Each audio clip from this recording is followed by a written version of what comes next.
reflection and joyful celebration of George Floyd's life at the same time. A mix of powerful emotions as hundreds of people gathered at 38th in Chicago 5 years after he was killed at the hands of Minneapolis police. Thanks for joining us, everyone. I'm Morgan Wolf. A candlelight vigil just wrapped up at George Floyd Square, capping a weekend of events to mark 5 years since his murder and worldwide movement against police violence. Joe McCoy was at that vigil tonight and joins us live.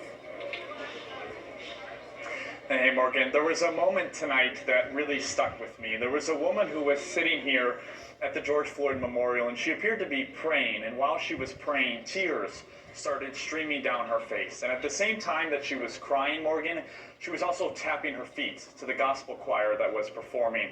And I felt like that moment perfectly encapsulated the juxtaposition between the celebrating and the grieving that were happening at the same time today. Tonight at the Rise and Remember Festival, Sounds of Blackness performed a beautiful gospel concert that had people dancing and singing for the couple of hours that they performed. The concert was then followed by a candlelight vigil where people walked down Chicago Avenue holding candles while singing This Little Light of Mine. This festival was very much a time for people to grieve, but also a time for them to come together and heal.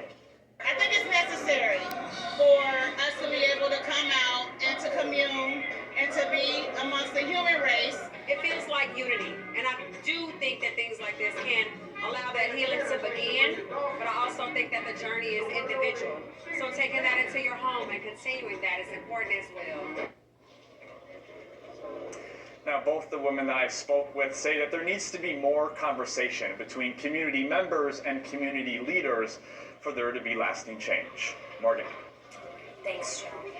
Today, in a statement, Minneapolis Mayor Jacob Frey said, "This day 5 years ago, quote, shook the city and country and demanded that we change." He went on to highlight major overhauls at MPD, and then Governor Walz calling it a turning point in our nation, saying everyone deserves to be respected and protected by law enforcement.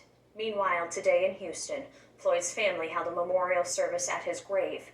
They say that they are still mourning his loss, but reflecting on the worldwide legacy he left. Adding, though, there is much more work to do. He was a human being. His life mattered. All our lives matter. People of color lives matter. So let's stick to this movement and stick to the script. We're not going to give up. We're going to continue to fight.